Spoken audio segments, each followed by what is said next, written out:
Parents meeting, ये word आपने ज़रूर सुना होगा। पेरेंट्स मीटिंग हर स्कूल में, खासकर इंग्लिश मीडियम स्कूल में और सीबीएसई पैटर्न स्कूल्स में एक आम शब्द बन चुका है। और ये पेरेंट्स मीटिंग जो होती है, पेरेंट्स मीट जो होता है, ये रेगुलर बेसिस पे होता है। अब छत्तीसगढ़ सरकार ने तय किया है कि शासकीय विद्यालयों में, हिंदी मीडियम स्कूल्स में भी अब पेरेंट्स मीटिंग होगी। और आज वो पहला दिन है जहाँ पर छत्तीसगढ़ के पूरे स्कूलों में, शासकीय विद्यालयों में हो रही है पेरेंट्स मीटिंग। पालक शिक्षक बैठक हो रही है। इस बैठक में वही सब होना है जो उस पेरेंट्स मीटिंग में होता है, जो आप अब तक सीबीएसई पैटर्न स्कूल में देखते आ रहे थे। या मैं यूँ कहूँ कि उन स्कूल्स में होने वाली पेरेंट्स मीट से भी 10 कदम बढ़कर यहाँ पर होने वाला है। इस पेरेंट्स मीटिंग में बच्चों के शारीरिक, मानसिक और सर्वांगीण उन्नति पर ध्यान देने के लिए चर्चाएँ की जाएगी, योजनाएँ बनाई जाएगी। बच्चे फेयरलेस हो सके, किसी प्रकार का भय ना हो, पूरी उसकी योजना बनाई गई है, बिंदु तय किए गए हैं। उसके बाद ये पेरेंट्स मीटिंग हो रही है। ये एक पहला नवाचार है, ये पहला कदम है छत्तीसगढ़ शासन की शिक्षा विभाग का कि इस प्रकार का कदम उठाया जा रहा है।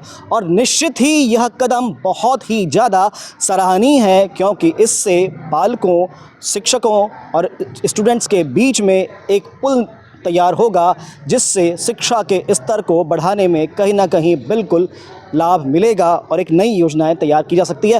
फिलहाल गवर्नमेंट स्कूल में जहां पर ये पेरेंट्स मीट चल रही है, और आपको बता दें इस पेरेंट्स मीट में यहां के पार्षद, जनप्रतिनिधि आए हुए हैं।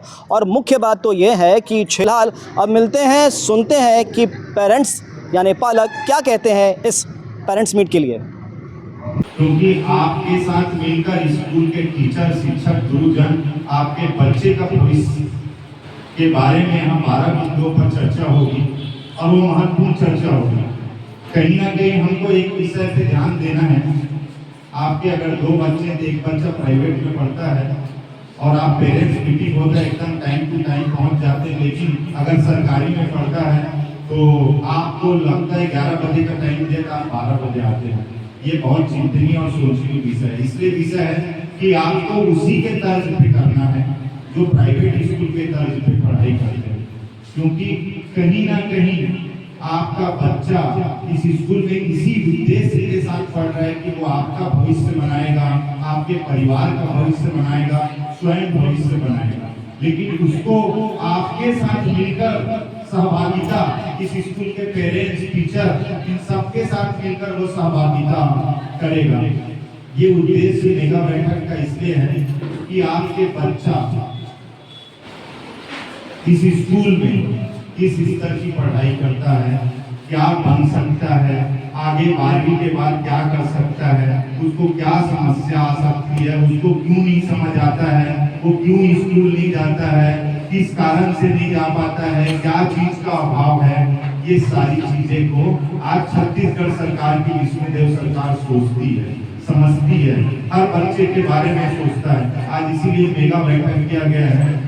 आज हमारी शाला में मेगा पीटीए बैठक का आयोजन किया गया, जो शासन की एक महत्वपूर्ण योजना थी, जिसमें बच्चों के पालकों को बुलाकर पालकों को छात्रों के सर्वांगीण विकास के लिए कुछ बताना था। जिसमें पहला, जैसे 12 बिंदु थे, इसमें एक बिंदु था मेरा कोना। मेरा कोना में बच्चे को घर में एक स्वस्थ कोना मिलना चाहिए, जहाँ पर वो अच्छे से पढ़ाई कर सके, उसको एक स्वस्थ वातावरण मिलना चाहिए।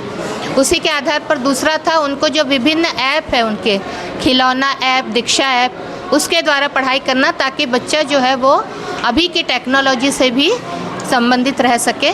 उसके अलावा उसका जो तीसरा एक पॉइंट था उनका, कि जाति प्रमाण पत्र, आय प्रमाण पत्र, जो शासन की योजनाएं हैं उनके बारे में भी उनको जानकारी रहे, जिससे बच्चे को जो है स्कूल में सुख सुविधाएं मिले। इस प्रकार के विभिन्न 12 बिंदु थे। मैं श्रीमती कल्पना वैद्य, प्रभारी प्राचार्य, शासकीय उच्चतर माध्यमिक विद्यालय कुशनगर। डॉक्टर दिनेश एस साहू, विधायक वैशाली नगर का प्रतिनिधि हूँ।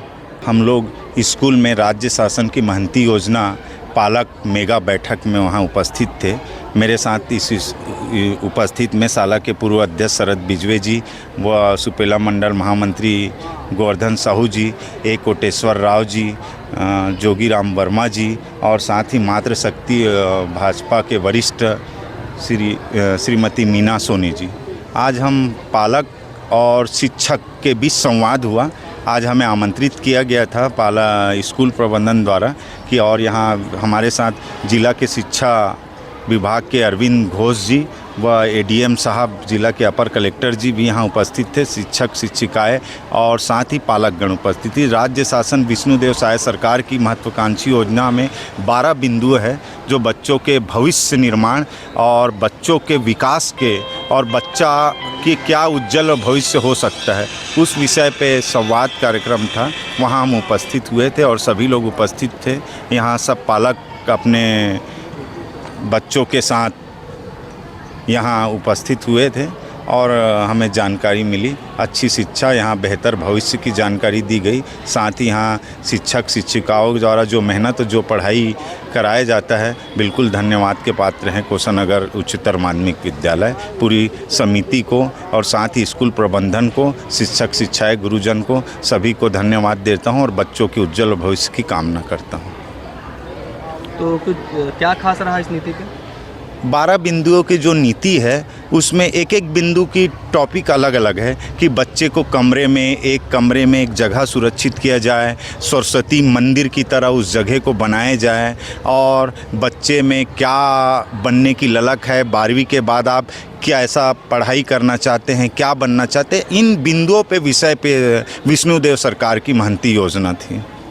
जो मेगा पालक शिक्षक समिति का जो मीटिंग चल रहा है बहुत ही अच्छा है, जिसमें 3 चीज़ें बताई गई है कि पालक और टीचर व स्टूडेंट, ये तीनों में क्या कॉम्बिनेशन होना चाहिए। तीनों एक दूसरे पे अगर मिलजुल के अगर काम करते हैं तो बच्चे का विकास बढ़ता है। इसमें माँ बाप को ज़्यादा ध्यान देना है कि बच्चे कैसे पढ़ रहे हैं। अगर स्कूल से वो पढ़ के आए हैं तो उनको माँ बाप को ध्यान देना है कि बच्चा कितना स्कूल से आके अपना घर में पढ़ाई कर रहा है। साथों साथ टीचर से जो भी प्रॉब्लम था वो टीचर को जाके बताना भी है। और एक बहुत अच्छा लग रहा है कि प्राइवेट स्कूलों में जो हर महीने वहाँ पे पीटीएम होता था वो इस तरीके से गवर्नमेंट स्कूल में भी चालू कर रहा है, किया गया है। इसके लिए मैं शासन को बहुत बहुत धन्यवाद देता हूँ कि उन्होंने एक अच्छी नई पहल की है। इससे स्वाभाविक है कि बच्चे लोग आगे बढ़ेंगे इसमें और पालकों को भी एक अच्छा लगेगा। क्या होता है कि लोगों में एक दिमाग में बैठा हुआ है कि गवर्नमेंट स्कूल में गरीब घर के बच्चे पढ़ते हैं, ऐसी कोई बात नहीं है। अच्छे घर के भी बच्चे आके पढ़ रहे हैं और उसका लाभ मिल रहा है। मैं चाहता हूं कि ऐसी जो योजनाएं आ रही है जो बच्चों को आगे बढ़ाने के लिए, जो क्योंकि आज के जो बच्चे हैं वो हमारा देश का भविष्य है। तो बहुत सारी चीज़ें हैं जिन्हें बहुत सारी समस्याएँ हैं जिसको आज बताया गया है कि क्या क्या समस्याएँ पेरेंट्स के साथ आती है, क्या टीचरों को आती है। सारी समस्याएं से अवगत किया गया है शासन को, इतना ही कहना चाहता हूँ।